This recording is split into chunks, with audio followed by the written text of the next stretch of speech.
welcome back. We're going to finish up these quadratic inequalities real quick. Okay, I have lots of room to do this one. It's just math, y'all. We can do it. Okay, I have lots of room that we can do this one. And so we're going to do, it's already equal to 0. We're set. So we're going to solve it as if it was equal to 0. Do we need to go back and look at our steps? Look, move all the terms to the left. That's done. Step 2, solve it for equal 0. Okay, so now I'm going to solve this one for equal 0. And I look at it and I want to factor it, but it doesn't factor. What are we going to do? Well, this one does not factor, so I have a choice. Am I going to do quadratic formula or completing the square? Well, completing the square actually works best on this problem. Now, you probably forgot, when do you use completing the square? Completing the square works best when A is 1, which it is, and B is even, which it is.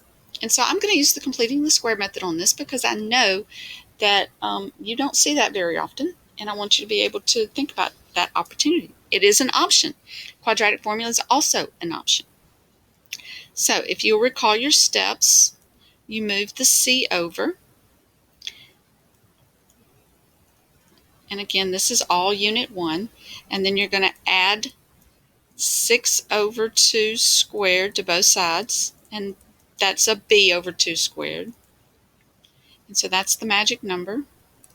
And in this case, that's 9. Go too fast and make squiggle lines. Then I'm going to factor the left and calculate on the right. So I'm going to factor the left. It's always an easy factor. What was half of 6 again? Oh, 3. Bam, bam. And so that's going to be x minus 3 to the second. Calculate on the right. And I get 8. All right. Take the square root of both sides. Plus or minus the square root of 8. I'm going to simplify my radical. The 2 gets out. The other 2 stays in. And then I add 3 to both sides. And I get x is equal to 3 plus or minus 2 square roots of 2. Okay. Is that my answer? No. You sure? I'm sure. I'm very sure. So let's do your answer. Here we go. We're going to do our number line. And we're going to find 3 plus the 2 square roots of 2, and we're going to find 3 minus square roots of 2 on my number line. I'm actually going to get a decimal for my approximation. I'm going to use my calculator to get a decimal for 3 plus 2 square roots of 2. So 3 plus 2 square roots of 2 is going to be, I think it's 6, close to 6. It's not exactly 6, but it's close to 6. Let me look it up. 3 plus 2 square roots of 2. Let's see what that is. It's 5.8. And 3 minus 2 square roots of 2, let's see what that is. That's 0.17.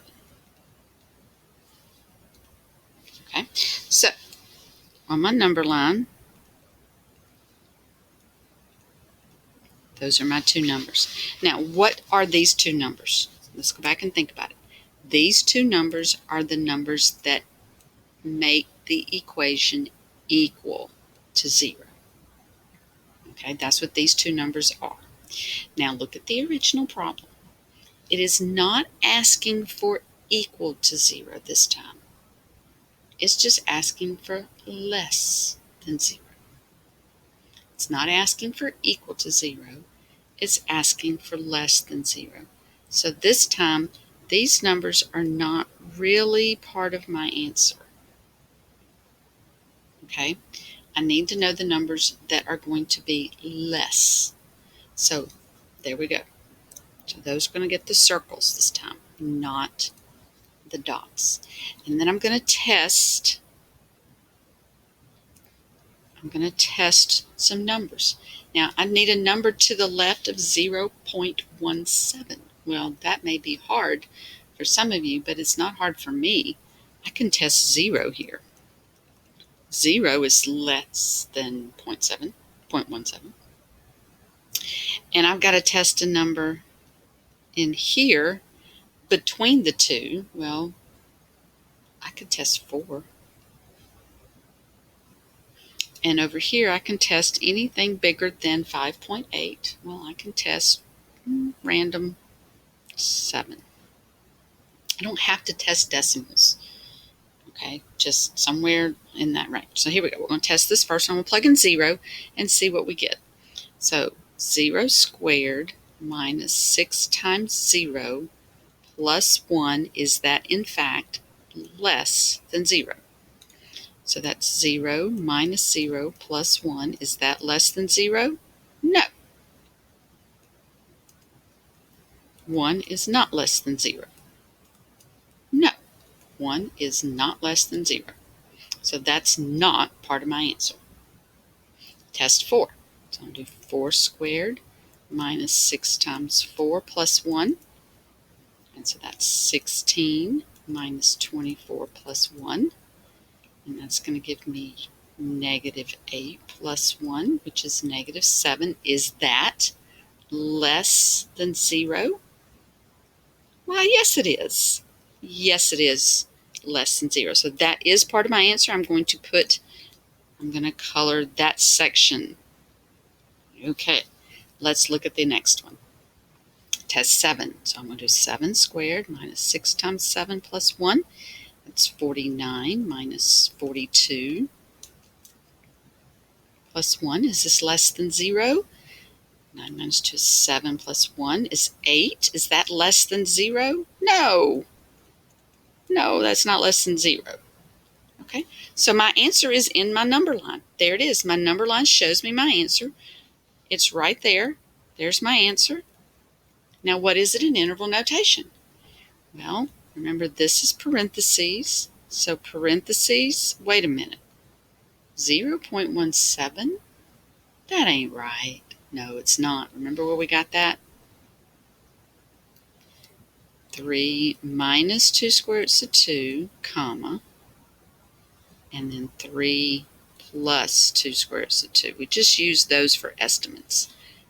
When we do our answer, we got to have the real number, not the estimate. Okay? The real number, not the estimate. All right. It's just math, y'all. You can do it. Here's one more. This one is factorable. Okay? You can either use the quadratic formula or you can use, what is that thing called? Oh, factoring. You can factor this one or use quadratic formula. Go ahead and stop the video and see if you can get this one right.